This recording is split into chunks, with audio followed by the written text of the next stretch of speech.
Hey there, come on in. Welcome to Conspiracy Dad. We're so glad you're here. Before we get started, I wanted to hit a few quick bullet points. If you enjoy the show, there are a few simple things that you can do to help us connect with all of the other conspiracy dads on planet Earth and perhaps beyond. You can subscribe to the show, give us a like, leave a comment, share the podcast with a friend. All of these things please the algorithm. And while we don't fully understand what the algorithm is, we've been told that it's best not to upset it. You can also visit us on Facebook, TikTok, Instagram, and YouTube. That's where you'll find more episodes and other things that the government would probably prefer that you didn't spend your afternoon thinking about. So get comfortable. Pour yourself a cup of coffee. Maybe it's time to close the blinds. And welcome to Conspiracy Dad. Say you believe me, so I won't be long. Say you believe me, and I won't be long. Seems like this world is confused by the God's simple truth. Welcome to the Conspiracy Dad podcast. My name is Dante. My good friend Dave is here with us. And then a man that we talk about often. That's and right, We're yeah. not going to actually tell you his real name because it could get his psyche eval pulled with his That's right, job, or it could create problems we don't want to cause for you. So this is the one and only Kokomo, who were you on the podcast years ago? I was, yeah. I think a couple times. Just the one time. Oh, was it? Okay. We were talking about, It was that bad? it was UAPs. it was a UAP podcast for So, sure. you're a pilot with a certain reputable organization that flies a lot. So anytime we have UFO, anytime we need to really check the pilot perspective, you're the guy that I'm going to call. That's like that. Expert witness. Yeah, that's it. Yeah. Like when people go, I have a friend who's a lawyer or my friend is a police officer, like you're the pilot. Anytime we have a pilot question, you're it. Do you actually, okay, so you're on a podcast right now. Say that we gave your name out. Do you have any fear of getting a evaluate, like having some sort of negative repercussion at your workplace if you said you saw a UFO? Like if your boss was listening to this. No, I wouldn't think so. I think the stigma has been removed. They're used to that. I was going to ask, so maybe 10 years ago, would it have been different? 10 years ago, possibly. Really? Yeah. There were people that were definitely afraid to report things that they saw in the sky So because they were afraid of. this is fascinating. So 10 years ago, try to think in your mind, you get in from a flight and you talk to your boss and you say, I saw a glowing orb out my window. What would he have done? Like, how would that be different than today? Well, I don't think speaking like directly to your boss is the concern. The concern is more involved with the actual, the FAA has had they've had a UFO, or maybe they've changed the terminology to match UAP. reporting process for years and years and years. But if you do that and get the FAA involved, now you've got the government who controls your license or your certificate. It's more like your control- boss is going to get a call from the FAA going, hey, Well, your guy was talking about something a little wacky. You need to get him checked out. Well, it's common knowledge. Pilots do a physical exam every year. So we go in for our medical is what we call it. And, the FAA controls all that. They have certain doctors that we have to go to. And honestly, people think we really get checked out. It's really far less than Watch your the cornhole. average guy. Yeah. They usually leave the cornholes alone. But, the concern I think is that the FAA they can cross-reference that data and go, okay, we've got this guy. He's reported this. Let's look a little deeper. Oh, and so they can flag you through the medical You system. feel like that has changed. 10 years ago, you say something a little wacky, they might seriously look into it. Now it's so commonplace, you don't think they'd even care. No, I don't. One, I don't think they would care. Two, they're actually promoting that now. They want. They want. Of course they are. Yeah. Of course. They're wanting us to report them now. So They need more evidence to back up that big plan. that's right. If you see any dinosaurs, please tell them as well. Yeah. Did you listen to the last episode No, about the I have T-Rex not analogy? listened. No. So here's what I'll just bring up to speed. It's a good analogy still, but basically what I was saying is what's happening right now, the fact that the government has this UFO tab on our Pentagon website and they're I mean, we listened to David Grush yesterday. He's on Dr. Phil. That's the thing. Did you think you were going to get this from Dr. Phil? Really? You know who's going to explain the secrets of the universe to you? Dr. Phil. Yeah. That's who I'd talk to. He's gonna explain how to talk to your teenager about drugs. Yeah. And then he's gonna get into. Did you listen to that whole podcast? No, He gets to the end and he's like, it's the Dr. Phil voice, and he's just like, I'm going to talk to Trump. We're good friends. We keep in touch. And he's talking to Grush, and he's like, and him and Trump and Oprah. If he's okay with it, do you think we could take a crew out? We'll go somewhere and we'll get eyes on this, and we'll video. And Grush is like, yep, absolutely. And he even said, like, is it in the United States? He's like, we would go west. And it's like, okay. But anyway, the point is, like, that's nuts. That's absolutely nuts that, like, that guy, he's saying in this podcast with Dr. Phil, I mean, he's very explicit. Now, maybe he has lost his mind. He's a very vetted person, and he is saying we have more than 25 and less than 100 spaceships from other planets. Grush is. That's what Grush is saying. He's saying that we have, like, I think 12 different non-human intelligent species, some dead, some living. That's what he's saying. And Dr. Phil is just eating it up because, of course, he's part of the whole propaganda. Like, how crazy is that? That's what I was going to ask. Do we think that David Grush was actually vetted as a technical expert, or was he vetted as the guy that the government can get to say? Well, that's the question. I mean, that's what I've thought for years. So, like, maybe, like, the Laurel Canyon history and the CIA's embedded in Hollywood. Well, that's like one of our most valuable resources because of the celebrity influence, but also, well, having great, like, we have the best actors in our country. You know what I mean? So, like, why, if I'm the military and I need different psychological operations to happen, we have Tom Cruise. Like, I could get another Tom Cruise. I could get somebody who's, like, maybe they're not known, right, yeah, but they're an actor. Like David Grush, like a Tom Cruise level actor that was trained by the military to go out and tell a story. I'm not saying that's what he's doing. I'm just saying, like, it's not out of the realm of possibility to think, do we have people like Lou Elizondo or even David Fravor, which I know you actually know, you don't think he's an actor, he's an actual pilot, but he is. But what if they're trained? Like, what if they're brainwashed? What if they're taken out to the desert and, maybe he thinks that he's seen 25 videos of spaceships, but it's like that. No, you're like part of a program that's making you think that. And we may have discussed this last time, but the thing that has always struck me is you don't have these top secret clearances or whatever level of clearance that they have without repercussions for sharing that information. Yeah. All of a sudden, the government has to be telling him what information he can and cannot share. I would agree with that. So even if they're not telling him exactly what to say and he is operating on his own accord, then he's certainly being controlled to some level. You can see that because I've watched him and a lot of these guys probably abnormally close because but if you just wind back to the first time he went public and the first things he was saying, him and Lou Elizondo, same thing. Like, they didn't reveal much, but they're slowly saying, that's what I mean on that podcast when he said definitively, we have more than 25 spaceships from other planets. He said that. Well, he didn't say that 2-3 years ago. Like, that's 2-3 years ago. He's like, well, it was might or might. Down. And then now he's like slowly, someone's told him, hey, now you can say 25 spaceships. Yeah, I agree with that. I think, I don't know. There's still so much. There's so much vagueness with what he says. How many times is he going to say we can talk about it in a skiff? Yeah, right. Yeah. And that's what my point. The T-Rex point was like, that's equivalent to what's going on right now. Like, that's how crazy they're saying they have 25 spaceships from other planets, and that's like them coming out and saying we bred a T-Rex out in the desert, and then you'd be like, cool, can we see it? And they're like, no, you can't see it. And you're like, yeah.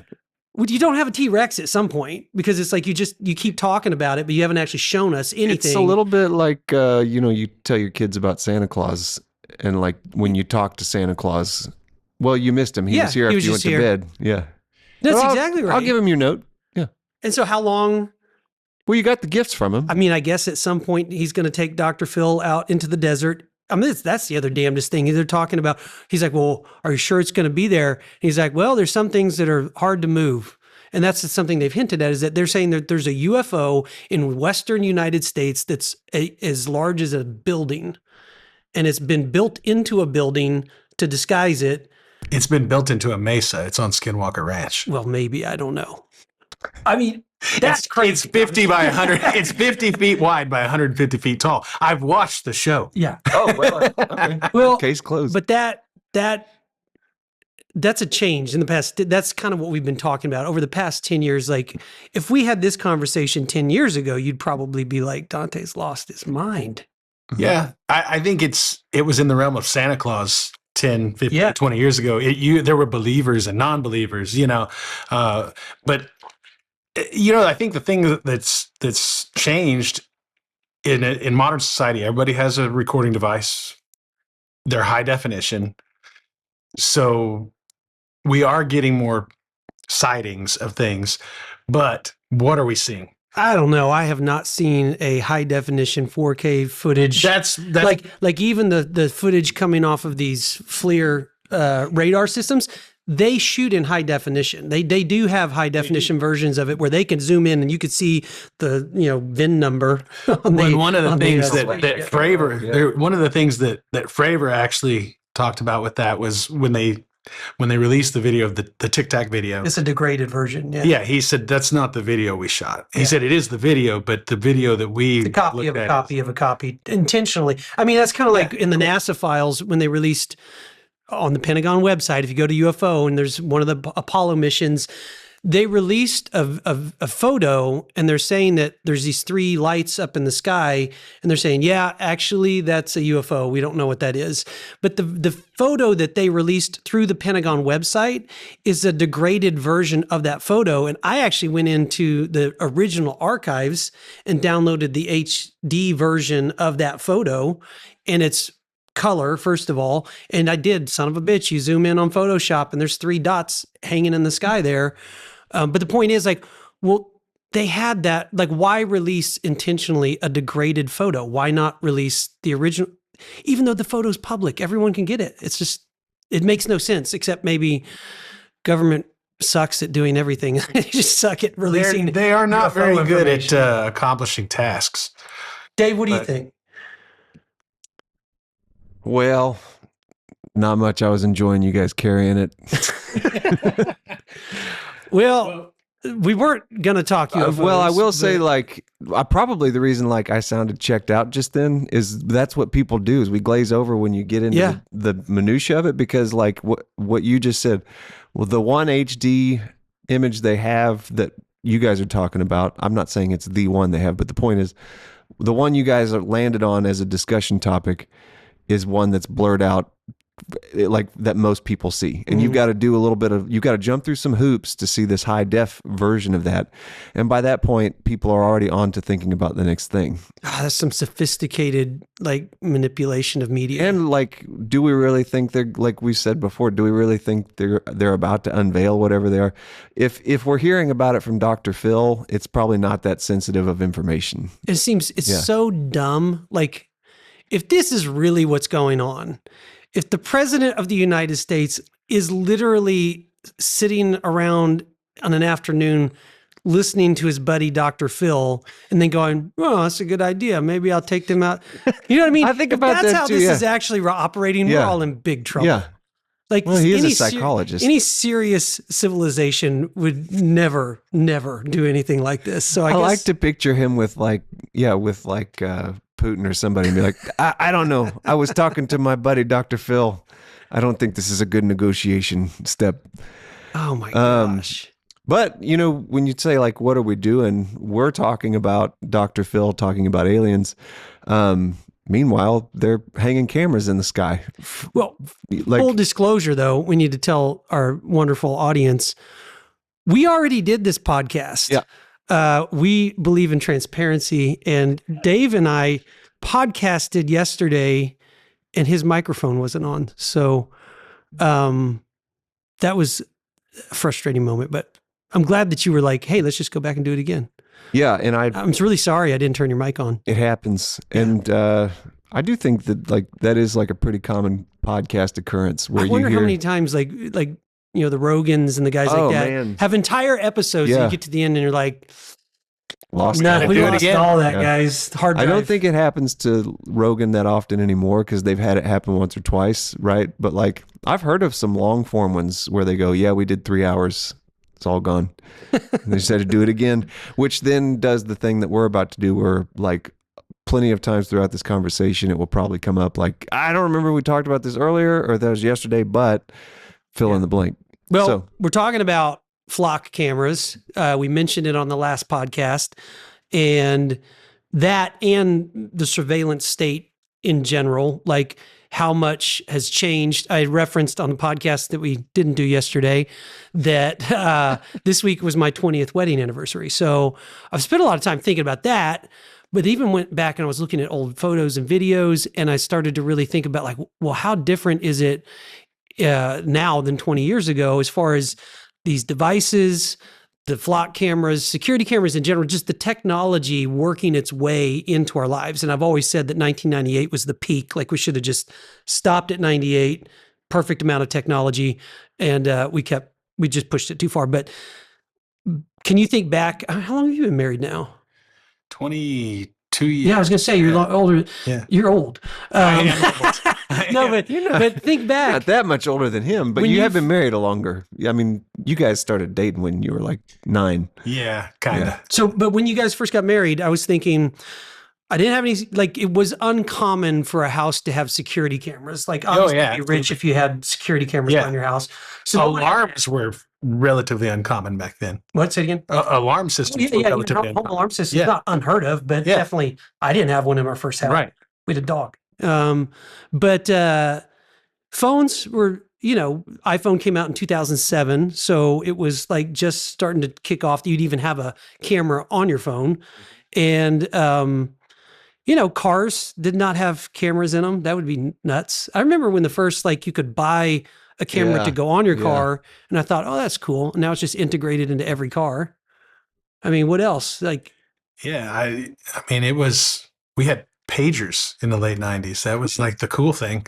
It's I don't even you know. text all the numbers and The have to go-hards get a would phone know out what a and, pager- decode it. And It's like just on the subject of pagers specifically is like it's wacky that Israel had this oh my operation gosh. where they planted bombs in the pagers, and I thought the craziest thing is that you guys talked some guys into wearing pagers in like 2025. Did you know they gave Trump a gold pager?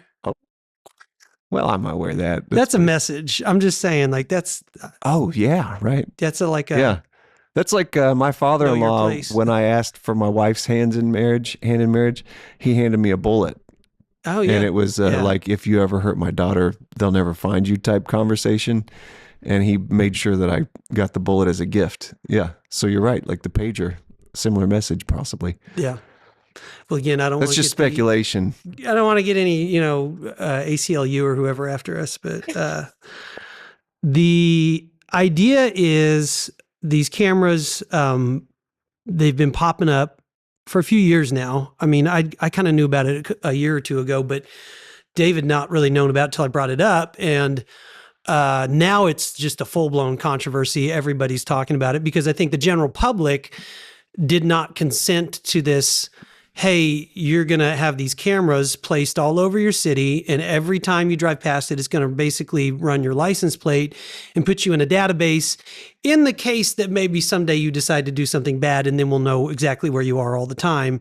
And that's the question, I guess, is like, how much, what are we doing, guys? How much we're letting the government just like it's invasive. Do we even have privacy anymore? Is the Fourth Amendment even a thing, or is it just out the door? I read an article talking about how it relates to the Fourth Amendment, because clearly it's a violation, but it's a violation for state police, federal police to use to track you in that form. However, it's not illegal for a private company to do it. That's not unconstitutional. So they actually sell the data, and that's the workaround. The police didn't actually invade your privacy. They did.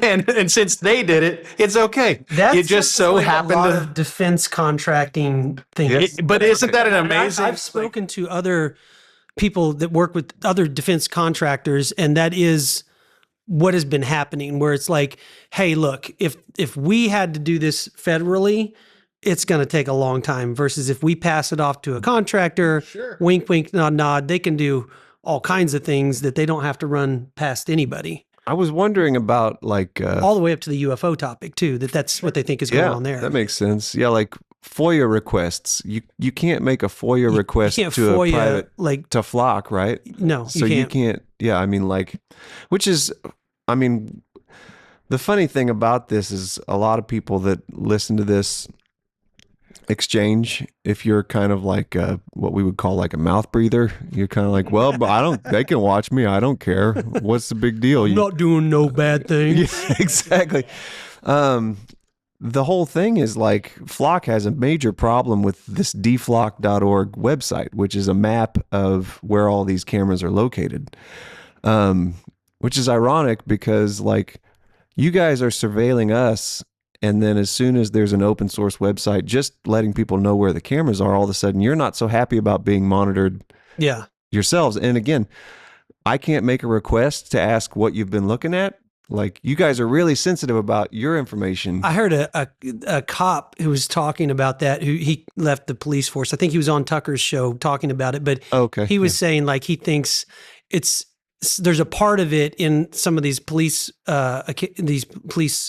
forces that are like, hey, remember when you guys made us all wear the body cams? It's not a lot of fun to have to do your job and know that you're always being monitored. Oh, here, we're just going to flip it around. Now you guys got the cameras on you and see how you like that. And I thought he was kind of arguing in favor of the police and saying like, well, you know, maybe there's a little back and forth there, but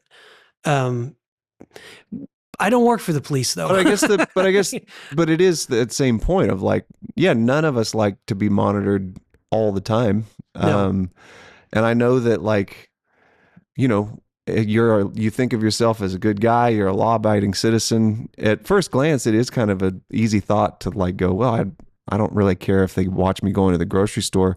One of the comments I heard in a news story was exactly that. Well, if you're a thief or a kidnapper, then yeah, they're looking for you. But if you're not, then they don't even care about you. They don't even care. Which raises the question like, well, what about when they decide maybe I'm a thief or maybe I'm a kidnapper? Totally Minority Report. Yeah, like, because there like LA reported something like over 30% of an inaccuracy reading rate on these cameras where like, okay, so it's not zero, it's significant. And like if the state thinks that you are a kidnapper or a thief, and then you have an interaction, or if somebody powerful in the state decides that they just like to say that you are right, you are a kidnapper, absolutely, or a thief. Who's but let's say like just, you know, on like just a day-to-day practical level, like not even anything as nefarious as like you're talking about, high level, somebody puts the red letter on you, the system just malfunctions, which it has done. You get pulled over by the police officers and the system has identified you as a kidnapper. Like, well, you got to walk a lot of that back before they really feel comfortable around you. And it's statistically proven that like police officers when the police officer has been told, the statistic is when the police officer's carrying a weapon, then they're more likely to see a weapon, like to see that whoever they're interacting with, the perp, they're looking for a gun. They see guns that aren't there, which is an argument that like gun control advocates use a lot. But when we get into like, you know, you get pulled over by a police officer who's got the idea in his head that you're a kidnapper, well, now he thinks you're a lot more dangerous than you actually are. That happened to my wife once. There you go. Leaving Oklahoma City, just her vehicle fit the description of somebody who had just robbed a bank. And they pulled her over. It was like 16 cops, guns pointed at her, made her get on the ground. And then they're like, this is a woman. And she's like terrified. And she's so nice. She didn't get anyone's information. I'm like ready to sue the police department. And I'm like, so you didn't even get a card? And she's like, no, they just said sorry and drove off. Yeah, well, it is. I totally get it. It's an honest mistake. I understand that, but not everybody's got the presence of mind like your wife or like us. Like if the police pull you over and they seem antsy, best to just be super cool. Well, right? yeah, but no, that's what I mean is like if I'm looking for a Jeep of that description and I see it, I'm going to pull them over a lot different than Yes, if I absolutely. just Yeah. think it's some random car that, oh, it might be in there. Who knows? Yeah. It's not just a casual It's the same thing. You flag somebody on Flock and it's like, well, now you're really, on edge you when just you pull upped that their person profile, over. yeah. Which I get it. Maybe as a cop, I mean, if I was a cop, I'd be on edge all the time. Sure. I'd probably shoot a lot of people. I would be a terrible cop. I would shoot a lot of people. Yeah, I would. That's, I would go zero to shoot very fast. I mean, the minute it's like, I'm not a big guy, so like I went to police or military camp in high school, and they had like a sub police academy in there where they gave us fake guns and they were teaching us how to make arrests. And he specifically put me up against a guy like twice my size, and he didn't comply, and I was just like, shoot him. It's like, it's like, what else am I going to do? The guy's twice my size. And he's like, yep, that's what you got to do. well, and to your point, talking about the errors in this data, the problem is when we look at a piece of video or photo evidence, all of us, whether you're a police officer or civilian, you're going to look at that as factual. Like it's right here. You can't argue that's not you or that's not your car. So what we've found ourselves in a position, we're starting to see more and more of these cases where these people are now no longer innocent till proven guilty. They're guilty day one. Yeah, that's the whole And point. now they're spending potentially tens of thousands, hundreds of thousands of dollars, missing work, missing their life, disrupting everything, trying to prove that they're innocent. And this isn't, like you say, it's not a one-off. There are multiple incidents of this just in the last few months. And part of what we talked about in the podcast that wasn't to be was that, what's driving this? And so, Flock is an $8 billion company. So, their business model is put a camera up your ass and everywhere you can think of. You know what I mean? Like that's More cameras. The more cameras, the better. That's how they're making their money, is selling the cameras and the data and all of that. So does that align with public safety? Is that, there's cities where it's gone in and it's like the homicide rate has not gone down. So it's like, there's not, I think there needs to be, and we talked about like, my neighborhood where I live, across the street from us is one of the biggest public schools in the area. And there are cameras that monitor that school. So I imagine that I'm seen on camera leaving my neighborhood already. And it's been that way for 20 years. And I'm totally fine with that because there's a school with thousands of kids there. And I go, I get it. Sandy Hook, like something could happen. Like you need, and I accept that as somebody who lives in that specific space, but that's not the same for like where you live. Is there a reason for the government to have a camera right outside of your house, like to video 24/7? There's no reason for that. And so maybe there is a balance where, do we need to tear down all the Flock cameras? No, just 90% of them, Yeah. You just, it comes down to saving money on so many levels too, because the price of training and all of the insurance and everything that goes with having a police officer, I think it's like a couple $1 million per officer or something like that. You could look up the stat, but it's not nothing. When then you look at the Flock and you go, well, it's a couple $1,000 subscription. So all these city councils are doing their job. They're trying to, balance the budget, and they go, geez, you mean you can save us millions of dollars by just using this Flock system? It's like, okay, that's an easy sell, but we didn't agree to that. You know what I mean? Well, and it was initially sold, at least in the state of Oklahoma, it was initially sold as they were scouring for uninsured motorists. They were scouring for tax evasion with people that hadn't tagged their vehicles, that kind of thing. And so, of course, the state government buys right into it because that's just money, money, money. And it very quickly evolved. In fact, there was a statement issued early on when the Flock cameras first started in this state that they could not be used for law enforcement purposes. But then how quickly that turned around, where I worked with an individual, his son is a police officer in Indiana, and he called his dad while we were at work and was telling him about this big drug bust that he was a part of with a woman that was smuggling whatever down from Michigan. And he said, how do you know she came all the way from, he said, well, we've got all the Flock data. I understand that's not the state of Oklahoma, and maybe they have different agreements in other states. He was reading about that on DFlock, that they're sharing that data. So they can track you out of state. Yeah, of course. They're everywhere in this country now. And, they stand out everywhere. I do love. I don't know if you saw, but they're being sued right now. It's a brilliant angle. Of course, it's a simple fix for them as well, but they don't meet highway standards because they don't have the quick breakaway at the bottom of the poles. Oh, that's really funny. Yeah. So the first one to take one for the team and kill themselves by being skewered by a flock pole. Yeah, we've got some ground to stand on. Well, yeah, it's I think a lot of the flock problem is going to solve itself because it's got such a bad rap right now, and I think there's a lot of cities that are yanking those contracts and just going, nope, not worth it. So I think it's going to end up being. Well, it's also interesting to think who's doing that because it's really not a left-right issue.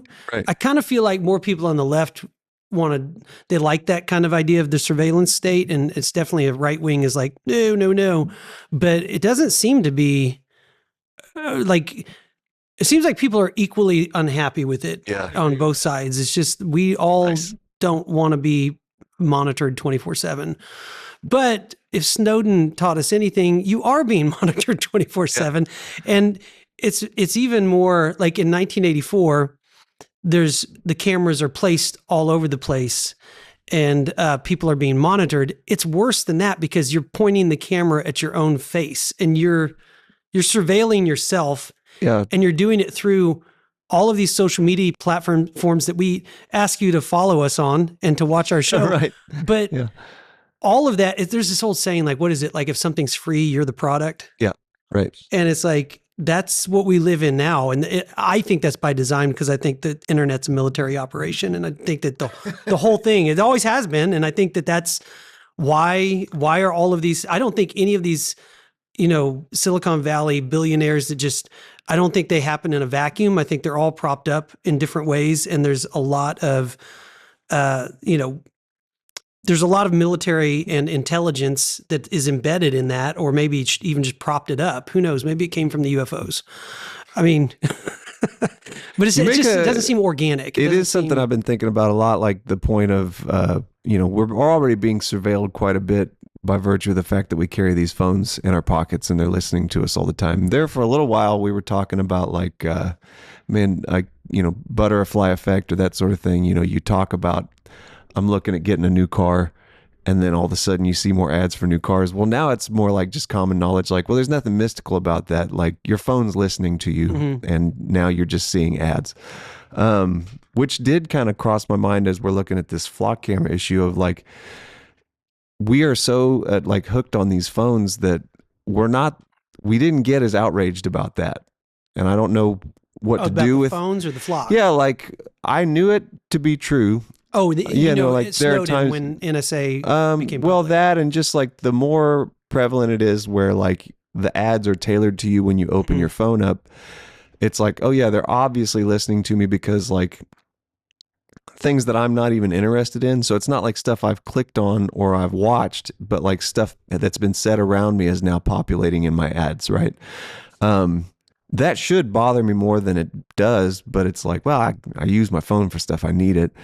So I guess they've created a system where it's really hard to navigate out of it. Right. And so I guess I don't really have a real good question framed other than like, this should have bothered us long ago, quite a while back. And no wonder they thought they could get away with it because we were pretty compliant up to this point. It's the Walmart effect. I've talked about that for years. Walmart, everybody hates Walmart. We've always hated Walmart. They come into town, they ruin every small business, every mom and pop shop. They go out, they strong arm people into selling their products under their label that competes with their own product. Right. And at the end of the day, when everybody complains about it, you go, okay, stop going to Walmart. Well, I can't. That's where I get those wood pellets. They're so cheap. That's right. And I'm as guilty as anyone of doing that, but it's the same thing there with you're going back to your phone. Yeah. What are you going to do? Not use your phone? Yeah. Throw it in the trash, go back to it. That's why I think it's by design. I think that the whole system is by design. It's just slow.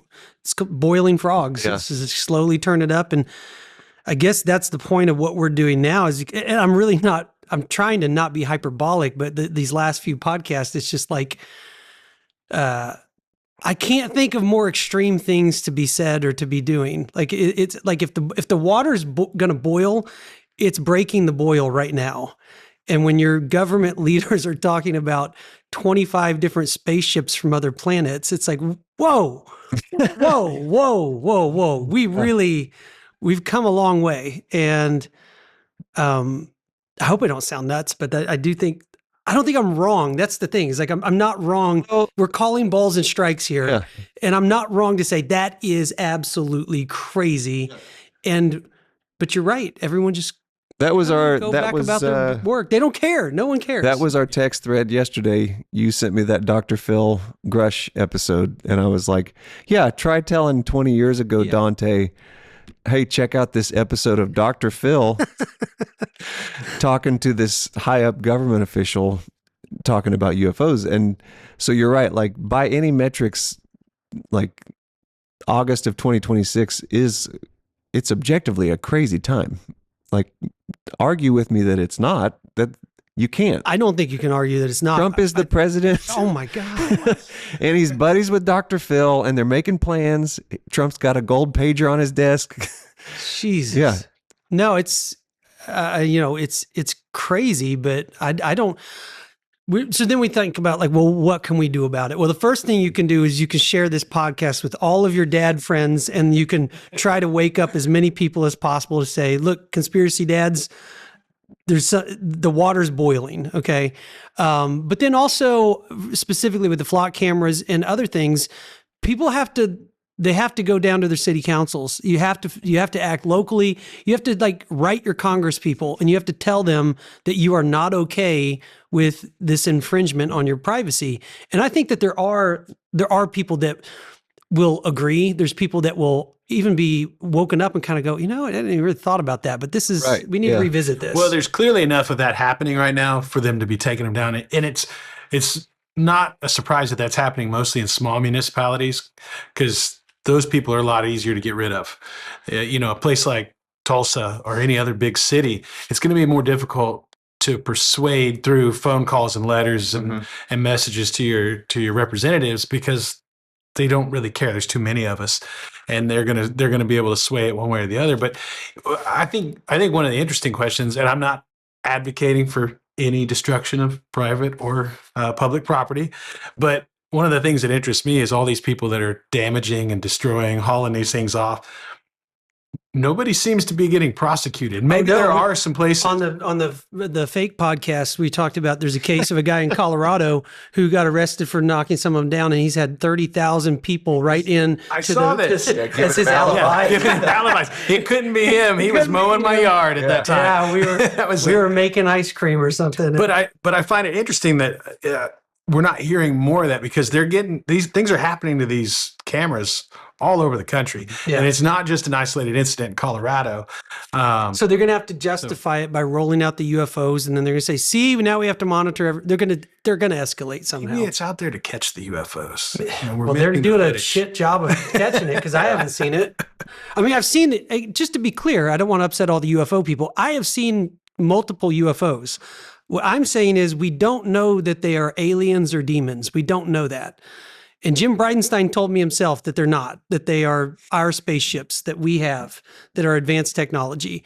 So until I've seen any evidence, I don't think that they're alien, or I just don't know. I don't know what they are. They do exist. UFOs are a thing. And I think angels and demons are a thing too. I don't know if they're the same thing though. I don't have any evidence of that. What do you think? I've got his dumb opinion, but I come from a world where I always believed there was something out there. I think to assume that we're the only intelligent life form in this vast universe would be, according to Grush, there's at least 25, less than 100 others that have been here already. So I think that's beyond arrogant to assume that. So now I'm not saying that that's what those are, and we know about leaps of technology, and we're in a massive leap right now. It's not unfathomable to assume that we have some sort of military or government technology that is doing some of the things that we're seeing, that I'm seeing frequently. It's, by the way, it's not Starlink. There is Starlink up there. That's a thing. But as we land the plane, so to speak, I mean, give us are you comfortable sharing a UFO story as a pilot? Sure. I mean, I've seen a lot of things. I mean, we've talked about them. Matter of fact, driving here today, I was talking with a friend of mine that was flying last night, and he was like, "What are these things?" He's like, What is he saying? Describe it. It's the same things that we've talked about. The lights. So a lot of people seem to think that it's some sort of aircraft, spacecraft, whatever, that's in an orbit or a holding pattern, and what you're actually seeing is it's going away from you, turning, coming back. I've never been able to make out for sure that it's up there flying in a circle. What I'll see often is you'll see one light will light up real bright, much brighter than a satellite, star, any of that, much larger than any of that as well. But you'll see it light up real bright. Sometimes others will respond to it. You'll see multiple lights. I know I've shared a few videos with you from Yeah. The most interesting thing that I saw was up over the northwestern part of the country, and it was 5 of them. And it was great because I was flying with what I'll call a non-believer until this happened. That's right. That's right. And these 5. He was just standing. He was just sitting in the cockpit next to you, going. And he said, "Look at that! What? Give me some more fluoride."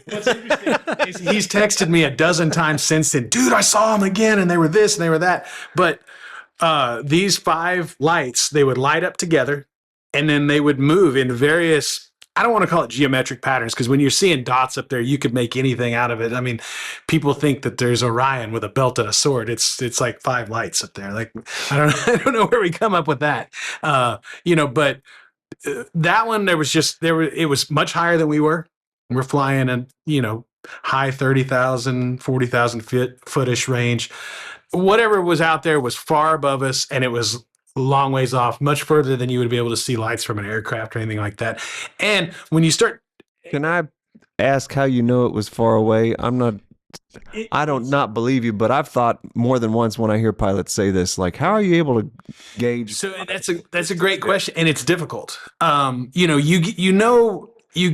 even looking at like a thunderstorm that's out in front of you, you go, oh, that's about 80 miles. And then you look at your radar and it's 140.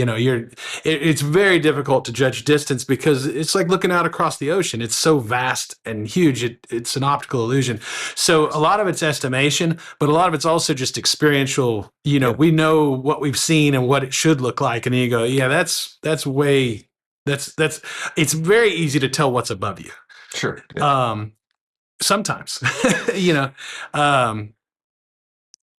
so I'm making an assumption there. I have no way of tracking it within the aircraft. It's just eyeballs and guessing. But if it was close, I'll say it this way.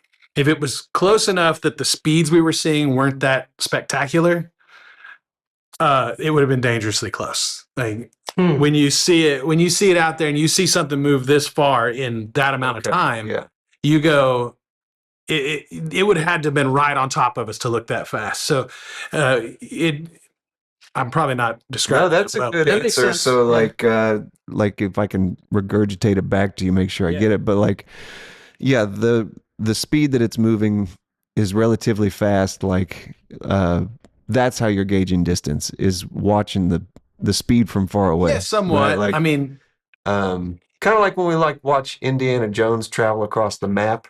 Yeah, exactly. You're getting a sense of how fast he's going because you're zoomed so far out. Yeah. And again, you're making huge estimates. And in which case you're above it in Indiana Jones. You're looking down. You are looking down at this situation. Yeah. Now there have been cases. I've never seen anything that was below me, but I've heard discussions on the radio. In fact, this may be why Spirit Airlines went out of business. There was a Spirit Airlines flight that really, they were on the same radio frequency as us, and he called to air traffic control and said, "Is there a dogfight happening off our left side?" And the controller responded, "Well, I certainly hope not." And he said, "No, I don't have anything over there." He said, "There is some weather activity. Maybe it's lightning, this or that." Interestingly enough, the second one guy sees it because it's a high traffic area. It was in probably in the New Mexico, Arizona area. And, so everybody in and out of California, that's a highly traveled route.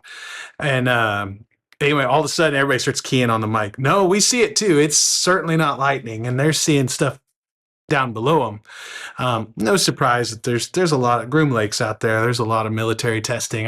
I would say with certainty that that's something that we were testing. And it just strikes me hearing you talk about this, because we spoke about this 10 years ago, and it was like UFOs were not a thing. You know what I mean? Yeah. And then a few years go by, and then I remember you called me at 2 a.m. I had a buddy, I don't know if you've had this happen, but the nice thing about being a part of the Conspiracy Dad podcast is I do get calls every other month from somebody who just knows that we do this podcast, and they'll call me in the middle of the night and be like, dude, go look out south of your, and they'll see UFOs. And there's a buddy of mine the other night, I didn't get to see it, but he's like, hey, were you outside just now or whatever? And he saw, similar to what you're describing, bright light showing up. He said way brighter than stars. And then just disappearing almost instantly. Yeah. And he's like, I don't know what it was, but doesn't. And listen, unidentified. Starlink is a thing, and we've all, most of us have seen the Starlink trains when they release them. You'll see Starlink, pass over most nights. We'll be sitting outside, and my daughter, she's an avid UFO searcher, constantly staring up, and she's, Dad, there's a UFO, and I said, oh yeah, sure enough. Well, then another one will come a couple minutes later, and if you see something consistently, same time, same direction, relative same speed, yeah, odds are that's Starlink or some other satellite. But there's other stuff. But there are other things happening up there. Which, Absolutely. again, even former head of NASA said, yep, you're right. And he wouldn't have even known. So anyway, we do need to button up the podcast. But Dave, is there anything as it relates to flock cameras that we need to inform the planet Earth about? Well, if you want to learn more about flock, what it is and what it is not, you can go to flocksafety.com. That's their website. But if you wanted to get maybe a different opinion. Yeah, if you want a different opinion, I thought that Tucker Carlson in episode was pretty good. deflock.com. Oh, well, I'll hit that too. Yeah, okay. I was just going to say, the guest that Tucker Carlson had was Ben Jordan. That's Ben with two N's. And he seems to be kind of like the guy that would be in like our fold on this. Like he's like kind of one of the forerunners of looking into this as like a regular dude on the street. So Ben, two N's, Jordan. Ben Jordan. Gabe. He's a musician, okay, man. So he's Plays the an bass. independent thinker. Take it easy. So there's that. But then, I know we made jokes about deflock. The website is deflock.org. And I've heard some tongue-in-cheek jokes about hey, yeah, now don't use this to go vandalize the cameras and whatnot. And the people that are detractors from this deflock website, the way they portray it, like the CEO from Flock, Garrett Langley, remembered his last name. He's even referred to this deflock organization as like a terrorist organization, right? So I don't know. Same as Al Qaeda. Exact same thing. Yeah, they're doing the exactly. same They're thing. pointing out where cameras are. Everywhere. Now, Hamas. what I will say, when you go to that deflock.org is I don't see anything. It says an open source project mapping license plate readers. This is, as far as I can tell, a website that's showing you where they are. The headline is, how many cameras they have logged, which is over 130,000 across the USA. But right next to that, they've got a number of cities rejecting LPRs, which is over 100 that's logged on the website. My point is kind of what we were talking about earlier, how can you keep this from happening? Well, I don't, this is the dad emphasis of Conspiracy Dad is if we really want to have a meaningful impact on something like this, the best thing to do is not to go out and destroy the cameras. That's a good way to make yourself look nutty and play into that argument that we're like another Antifa or terrorist organization. But following people like Ben Jordan or getting on this website and getting on the Learn link and finding out who it is that you can research and contact, as I get older, I am like, yeah, maybe that is a thing. You actually go to these like community board meetings or whatever that I've ignored my whole life, and you actually do speak up and go, hey, are you the guy that said yes to this flock camera thing? Does anybody know that this and then guy they get did mad that? at you because they're like, you haven't been here in 20 years. And No, now you I just haven't. Come in and complain. This is important enough for me to actually show up at your stupid meeting. And no, I don't want them in my neighborhood. Are you guys aware? And I know we're trying to wrap it up, but did you follow any of the stuff from maybe a year or so ago with the rental car companies that were using the AI camera screeners when the vehicles were coming back in to charge people for damages? I remember hearing about it, but I don't know much about it. But where I'm going with this is I'm not certain that I think Flock happened into this legal enforcement thing by accident. And I think with all the states that banned all the photo enforcement, video enforcement, I mean, I don't know that there's any states still doing that, issuing tickets through traffic cameras and traffic light cameras and things like that. So I think they kind of happened into this by accident. I think there's a bigger audience for them.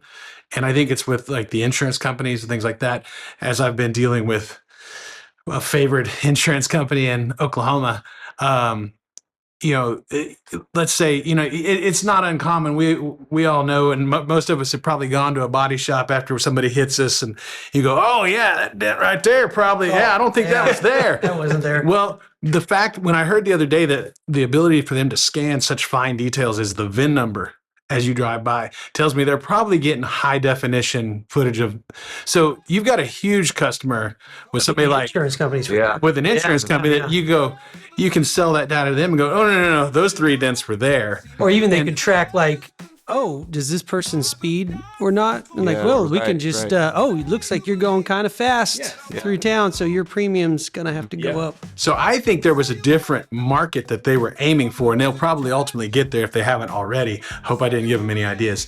But I suspect that the police use of this tool wasn't the initial product. And maybe I'm wrong, but... Well...